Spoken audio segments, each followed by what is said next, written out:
Hey, you guys, welcome back. Celia here. And so today I want to ask you, is the Spirit of God upon you?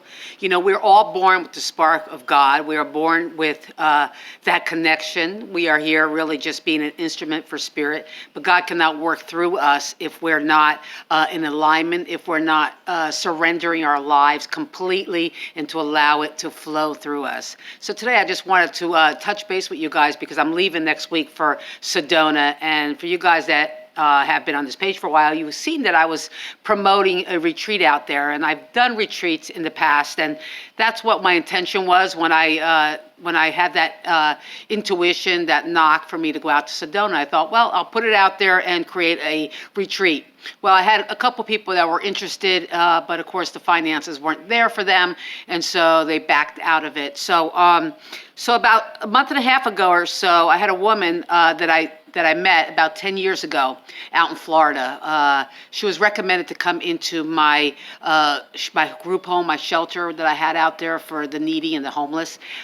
This woman was in a relationship in Florida that did not work out. And so she ended up being with very little bit of money, and she needed a place to stay. And one of my girlfriends asked me to bring her into my home, and she really didn't qualify to live with me because she did own a house out in Sedona. And so I allowed her to come in, and we got along really well, and we stayed in touch these years. You know, she only stayed with me for a few months. And so anyway, a couple months ago, she called me. She wanted to know if I was still doing trips out to see John of God in Brazil. And we got into talking. I told her that I was planning to go out to Sedona. And she said, well, you know, if you don't create a retreat, you're welcome to come and stay at my place. So this is how the Spirit of God is working in our lives when we surrender and allow ourselves just to go with the flow and knowing that we're always being guided.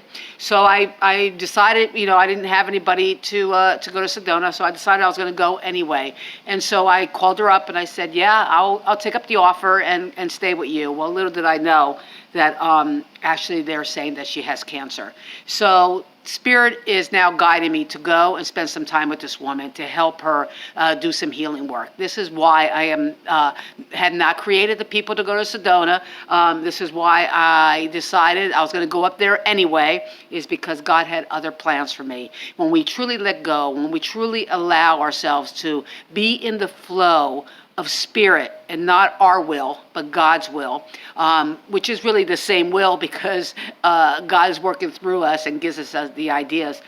We really, truly do create the space for life to take its unfoldment perfectly. God is always in charge if we just surrender, allow, and know that it is His life that we are living, that we're here simply to be an instrument. And the way to embody that, the way to really get to a place where we start to really experience that in our lives is by connecting, stopping every day at least a few times to connect, to listen, to feel, to grow that relationship so that we can really truly surrender and know that we are always being guided. So thank you so much, you guys. I will still be here, and I'll probably be, of course, posting while I'm in Sedona, but I still will be here for another week. I leave on the 26th of this month, so I'm really truly excited for that. And of course, I'm going to plan some other things this year and see if anybody wants to go along with me and spend some time in the silence together and heal what's going on in your life and also heal some of my own stuff. So thank you so much, and we will see you next time. Peace and blessings.